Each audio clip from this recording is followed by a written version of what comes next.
गडचिरोलीतल्या धानोरा तालुक्यातलं एक आश्रमशाळेचं वसतिगृह. सकाळची वेळ 6 आदिवासी मुलींना सर्पदंश होतो. वेळेत उपचार मिळत नाहीत. जवळचं रुग्णालय दूर, रस्ता खराब आणि उपचारांसाठी खासगी वाहनांची धावपळ. या मुली ज्या शाळेत शिकायला मोठं व्हायला आल्या होत्या, तिथेच त्यांचा जीव धोक्यात येतो. ही एकटी घटना नाही.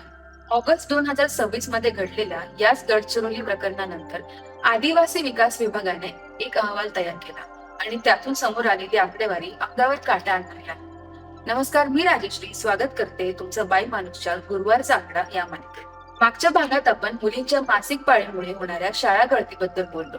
आज आपण अशा विद्यार्थ्यांबद्दल बोलणार आहोत जे शिक्षणासाठी घरापासून, आई वडिलांपासून दूर आश्रमशाळेत राहतात आणि तिथून काही विद्यार्थी कधीच परत येत नाहीत. आणि हेच सांगतो आजचा आकडा 584. हा आकडा आहे मृत्यूंचा. महाराष्ट्रातल्या आदिवासी विकास विभागाच्या नियंत्रणाखाली असलेल्या 1056 आश्रमशाळांमध्ये गेल्या 2 वर्षात तब्बल 584 विद्यार्थ्यांचा मृत्यू झाला आहे. म्हणजे सरासरी काढली तर या 2 वर्षात जवळपास रोज एका विद्यार्थ्याचा जीव गेला आहे.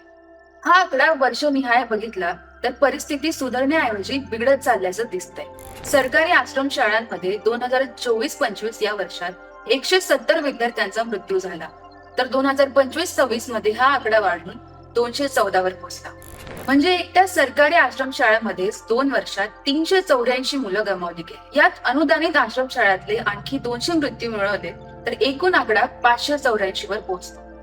आणि यातला सगळ्यात अस्वस्थ करणारा भाग म्हणजे या 584 पैकी सुमारे 11% मृत्यू हे शाळेच्या आवारातच झाले आहेत. आणि एकूण मृत्यूंपैकी 55 विद्यार्थ्यांनी थेट आत्महत्या केली आहे. जवळपास 46% मृत्यू गंभीर आजारांमुळे झाले, ज्यात सर्पदंश, सिकल सेल सारखे आजार आणि वेळेत न मिळालेले उपचार यांचा समावेश आहे.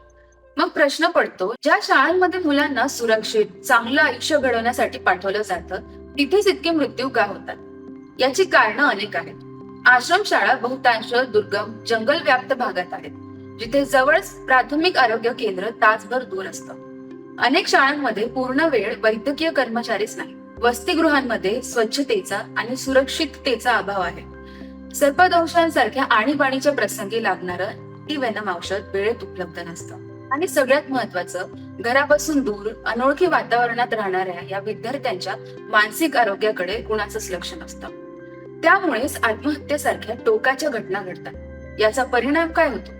जी आदिवासी कुटुंब आपल्या विद्यार्थ्यांना शिक्षणाच्या आशेने आश्रमशाळेत पाठवतात, त्यांच्यासाठी ही शाळा सुरक्षेची जागा राहतच नाही, उलट भीतीचं कारण बनतं. यामुळे अनेक पालक विद्यार्थ्यांना, विशेषतः मुलींना शाळेत पाठवायला मागे हटतात आणि आदिवासी समाजातील शिक्षणाची गळती आणखी वाढते. म्हणून आजचा आकडा फक्त 584 नाही, तो 1056 शाळांमध्ये रोज टांगणीला लागलेल्या हजारो आदिवासी मुलांच्या सुरक्षिततेचा आकडा आहे. तुम्हाला काय वाटतं? आश्रमशाळांमधल्या विद्यार्थ्यांच्या सुरक्षिततेची जबाबदारी नेमकी कुणाची आहे? सरकारची, शाळा प्रशासनाची की आपल्या सगळ्यांची? तुमचं मत कमेंट मध्ये नक्की सांगा आणि पुढच्या गुरुवारी पुन्हा भेटूया आणखी एका आकड्यासह आणि त्या मागच्या एका नवीन कहाणीसोबत.